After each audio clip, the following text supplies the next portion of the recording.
Thanks for checking out another clip of the Cashflow Contractor. We'd love to have you as a part of our audience. Click subscribe wherever you get your podcast. How do I get there? Right? So really it starts with understanding you and your role, right? So you have to effectively outline your role and responsibilities, right? And even more than that, what your personality is, where your weaknesses are, your strengths are, what you enjoy doing, what you don't enjoy doing, what habits you have. Um, and then what are the hats that you wear? And you basically do inventory on yourself. And you can do that by doing a time audit. Start tracking your time personally on your calendar. Where were you every minute of every day for a week, a month, however long you want to do it?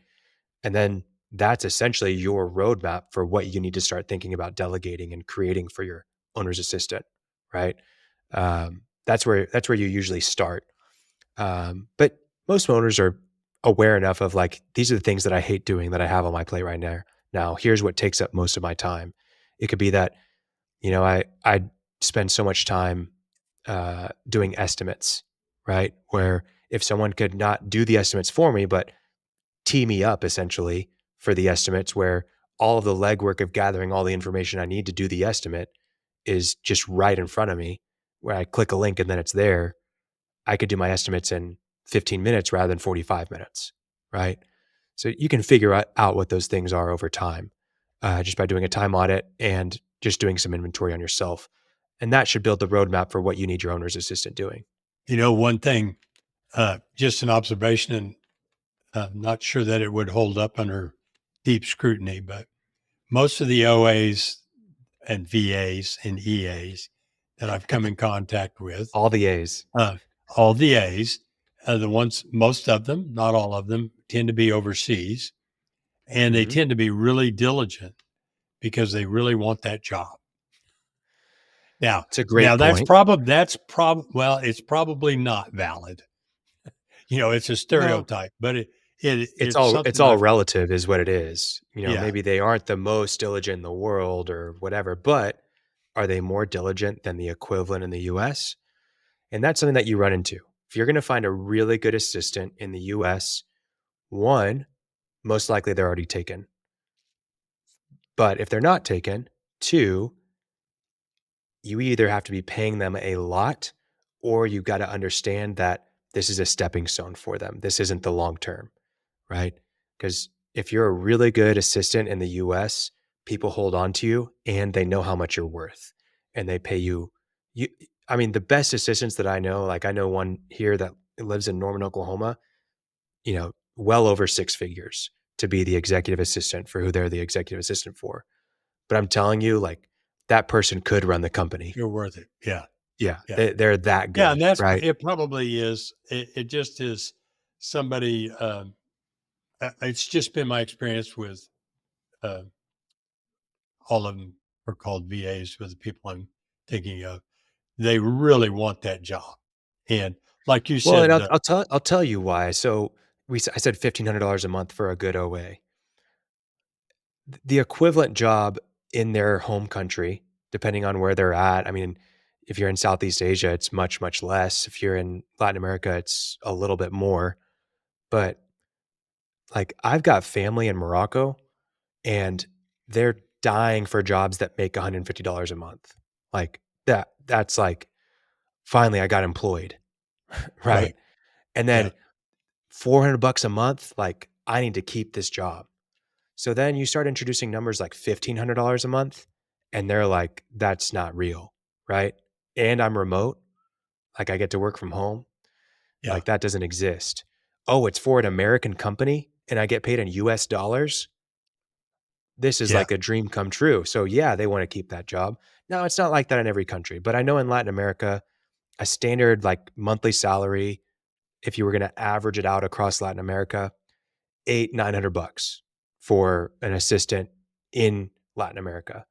But you can find someone for 1,500 that is fluent in English, can answer the phones, knows software really well, and is tech savvy, can, completely optimize your workflows, can, effectively delegate your emails and can route and dispatch employees to different jobs, can call customers and confirm details and get things on the schedule. I mean, there's a lot that they can do. So um, that I just I think that when you've combined the value they can bring to you with the cost that it would cost you, and with the benefit that they're seeing and that they get to work for the US company, get paid in US dollars, have a more stable job, and get a pay raise, yes, they're a little bit more diligent than the equivalent here in the US that you're paying $36,000 a year, and all they can think about is what job is coming next, right? So, yeah, there's definitely value in going the global route. What do you say? Because I have heard this objection a number of times that we're taking American jobs and giving them to some foreigners for a cut rate price, beating an American out of their job. Yeah. What do you say? Yeah, it's a great point. And I think about that a lot. There's, not only that, well, if an American equivalent would make that, make this much, why aren't you paying the same amount to the person overseas just because of their location? Well, it's not like you're taking advantage of them. The people are happy to be making that much money, right? Relative, they're excited.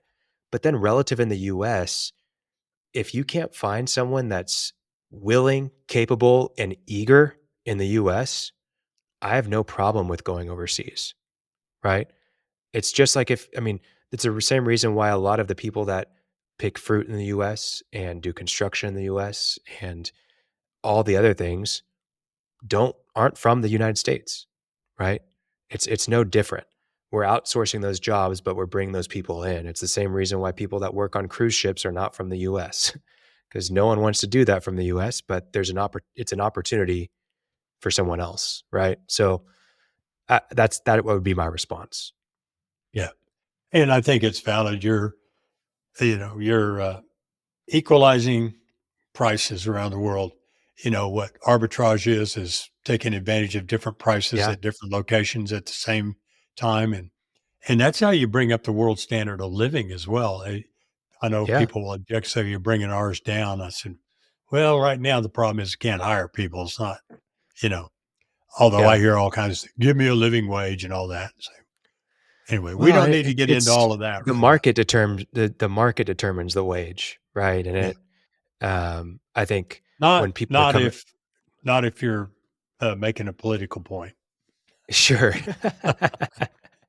No, the market should determine the wage, and I think expectations for people coming out of college is not in line with the market typically.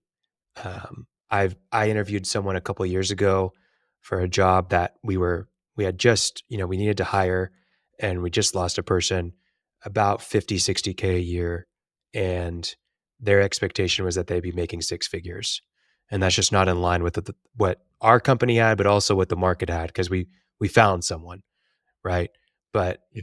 they're that it's just not realistic. So I think finding places where you can leverage arbitrage, you can leverage the talent that's global. And it's important to say that a lot of these people that are global have sometimes master's degrees. They have experience Oh, working with American companies already. They've been, you know, for years, decades, companies like Deloitte and Accenture and Bain outsource a lot of work to the Philippines, Latin America, South Africa, all over the world, and leverage the cost savings. And these people are very trained, educated, professional that you're finding. It's not, and yeah. I they're had very yeah, fluent in English.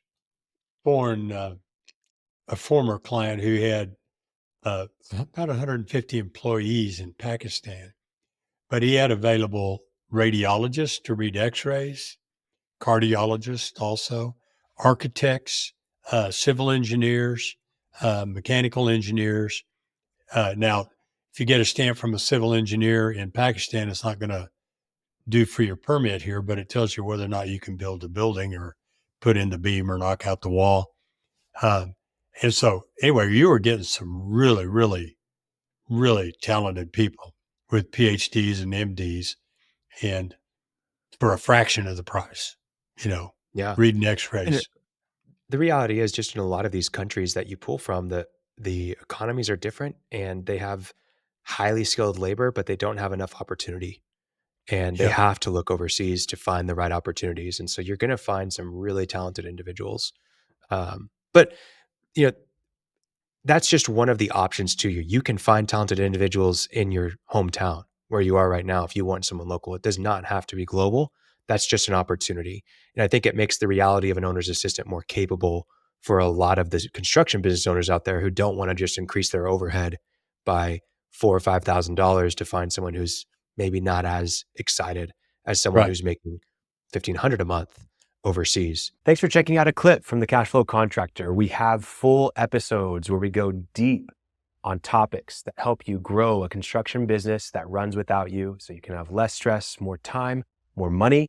Now, we've got other videos, other clips, but if you want to check out the full episode for this clip, you can click wherever our editor put it. It might be here, might be there, might be over my face. I don't know. But thank you for checking us out. We'd love to have you as a part of our audience. So subscribe or check out a full episode wherever you get podcasts.